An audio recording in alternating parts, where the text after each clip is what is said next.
নমস্কার, জনতার দর্পণ ইউটিউব চ্যানেলে আপনাদের সকলকে স্বাগত।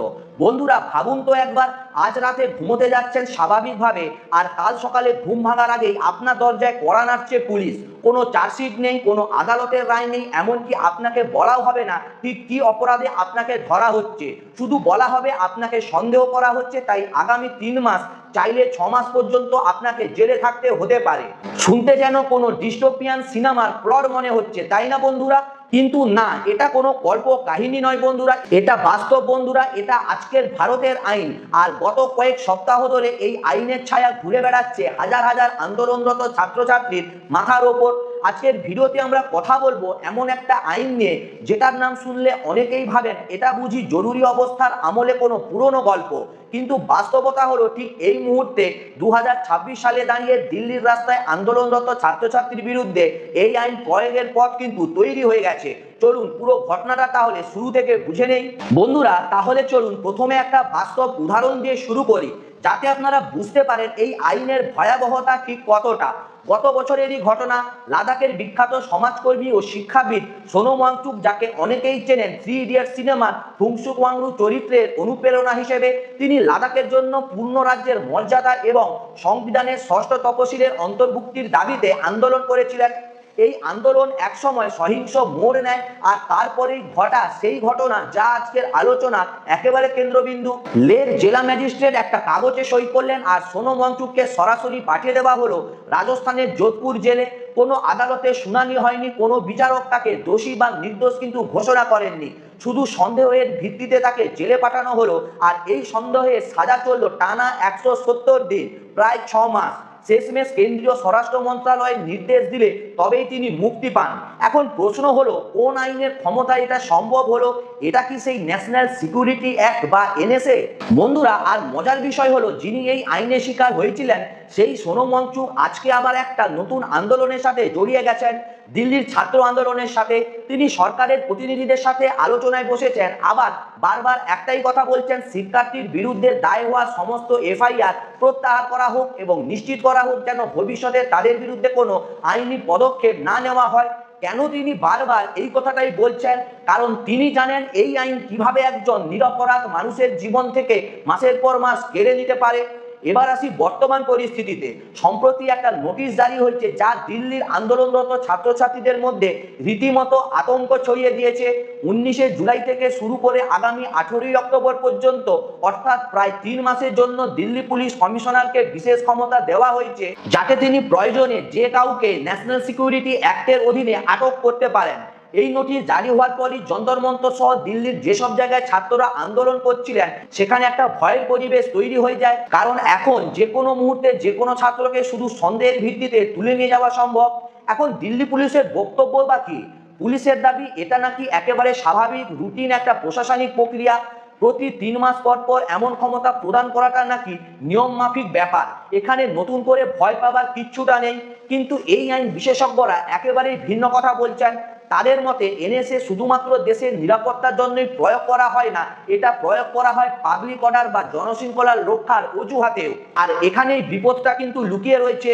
যন্তর মন্তরে পুলিশ ও ছাত্রদের মধ্যে যে সংঘর্ষের ঘটনা ঘটেছিল, সেটাকে কেন্দ্র করে এখন এই আইন প্রয়োগের একটা নতুন সুযোগ তৈরি হয়ে গেছে। অর্থাৎ প্রশাসন চাইলেই যে কোনো আন্দোলনকারীর বিরুদ্ধে মোক্ষম অস্ত্রটা ব্যবহার করতে পারে। এখন আসল জায়গায় আসি, আসলে এনএসএ আর সাধারণ ফৌজদারি আইনের মধ্যে পার্থক্যটা কোথায়?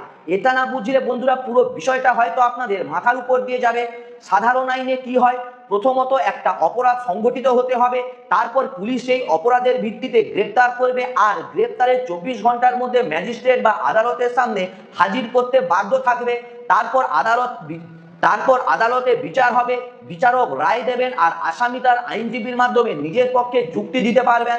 এটাই স্বাভাবিক ন্যায় বিচারের প্রক্রিয়া, যেখানে প্রতিটা ধাপের জবাবদিহিতা আছে। কিন্তু এনএসএতে পুরো গল্পটাই সম্পূর্ণ আলাদা।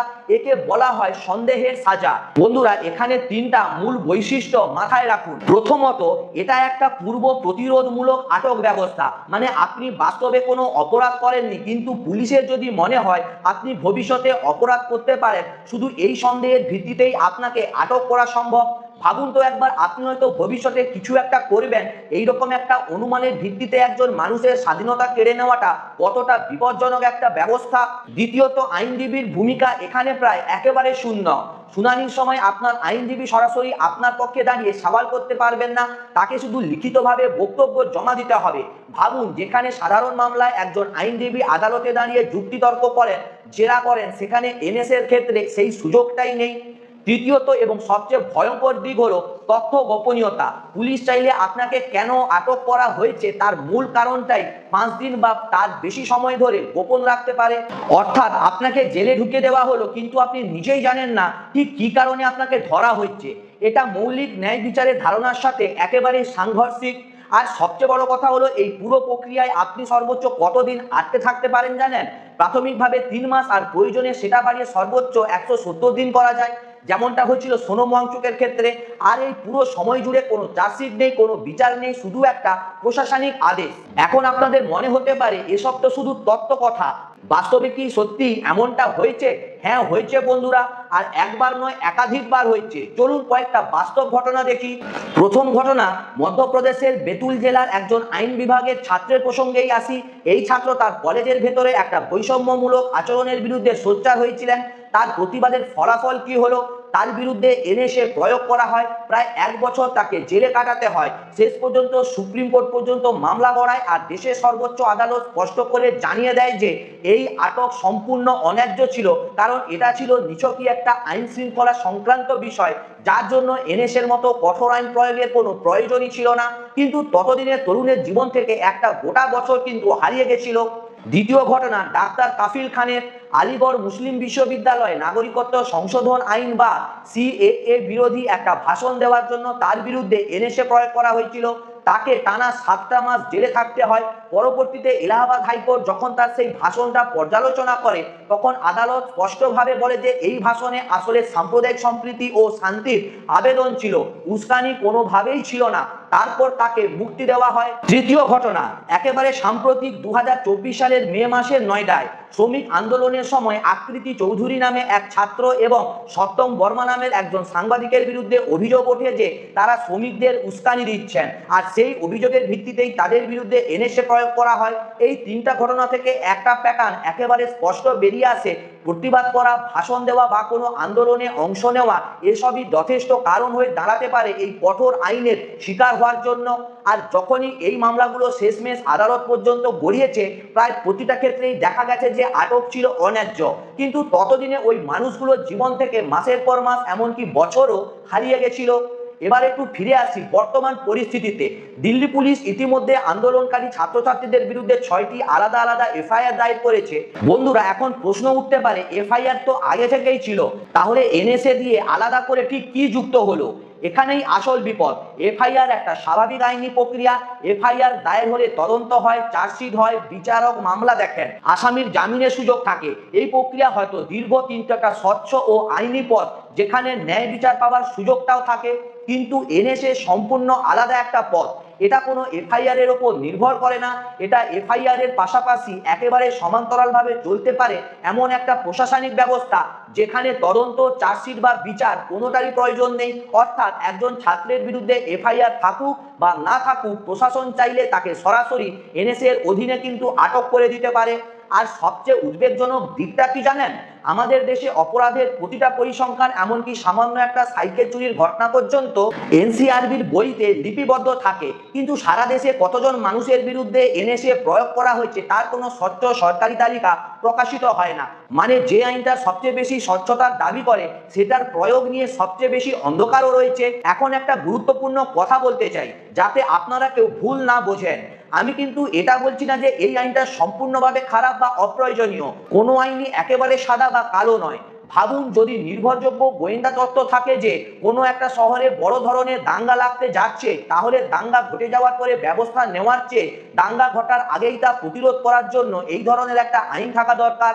এর একটা বাস্তব উদাহরণ হলো উত্তরপ্রদেশের মৌ এলাকা, যেখানে সাম্প্রদায়িক সংঘাত থামাতে এনএসএ প্রয়োগ করা হয়েছিল, আর এলাহাবাদ হাইকোর্টও পরবর্তীকালে সেই সিদ্ধান্তকে যথাযথ বলেছেন। তাহলে বন্ধুরা, প্রশ্ন হলো কখন এই আইনের প্রয়োগ ন্যায্য আর কখন অন্যায্য? এখানে আদালত একটা চমৎকার নীতি তৈরি করেছে, যাকে বলা হয় 3 বৃত্তের নীতি।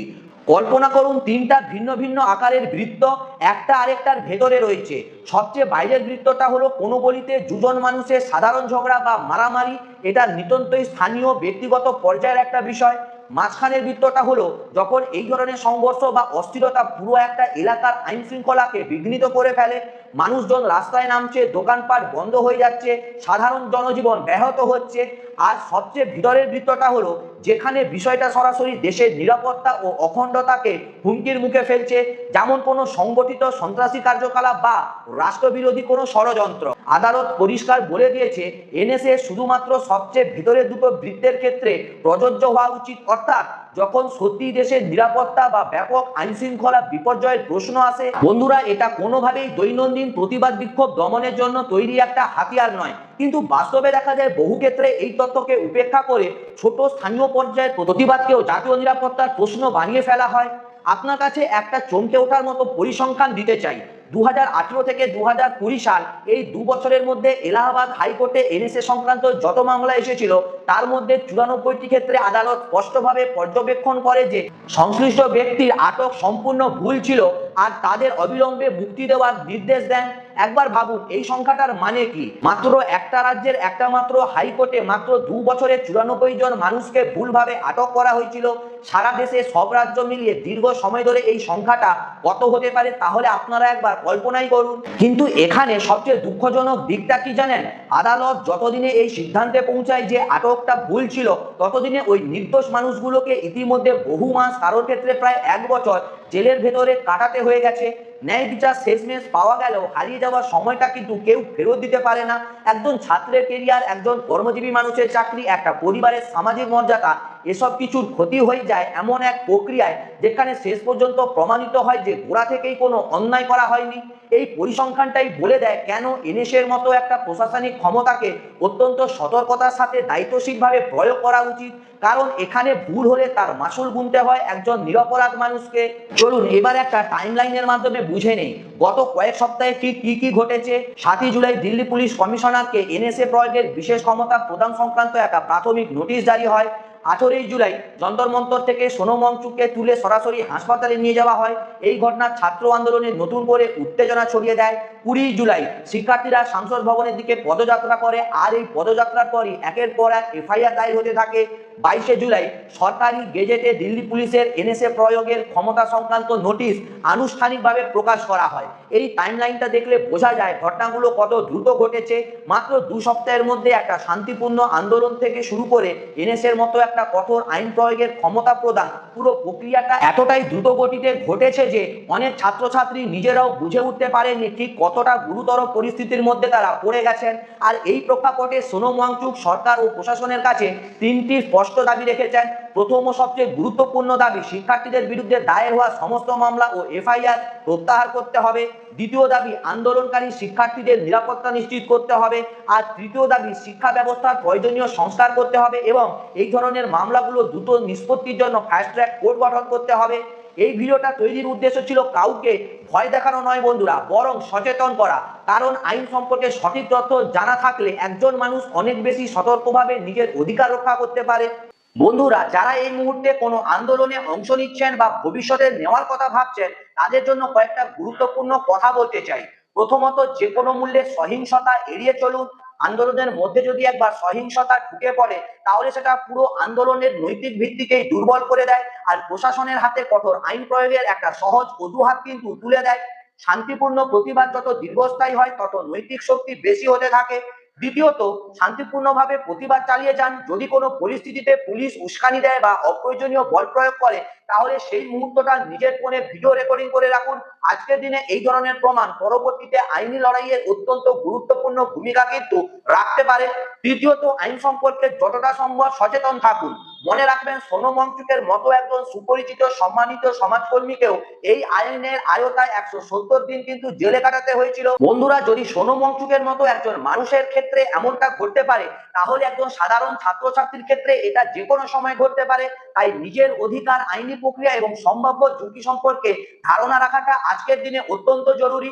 শেষ করার আগে ভিডিওটা আমি একটা কথা বলি, আইন কখনো নিজে থেকে ভালো বা খারাপ হয় না, সেটা কিভাবে, কার বিরুদ্ধে, কোন উদ্দেশ্যে প্রয়োগ করা হচ্ছে সেটার উপরই নির্ভর করে সেই আইনের প্রকৃত চরিত্র। এনএসের মতো একটা আইন হয়তো সত্যিকারের জাতীয় নিরাপত্তা হুমকি মোকাবেলার জন্য প্রয়োজনীয় হতে পারে, কিন্তু যখন সেই আইন শান্তিপূর্ণ প্রতিবাদকারী ছাত্রছাত্রীদের বিরুদ্ধে ব্যবহারের সম্ভাবনা তৈরি হয়, তখন আমাদের সবার সতর্ক হওয়া উচিত, প্রশ্ন তোলা উচিত এবং স্বচ্ছতার দাবি জানানো উচিত। তো বন্ধুরা, ভিডিওটি ভালো লাগলে অবশ্যই লাইক, কমেন্ট এবং শেয়ার করবেন। চ্যানেলটিকে অবশ্যই সাবস্ক্রাইব করবেন। সুস্থ থাকবেন, ভালো থাকবেন, দেখা হচ্ছে পরের ভিডিওতে। নমস্কার।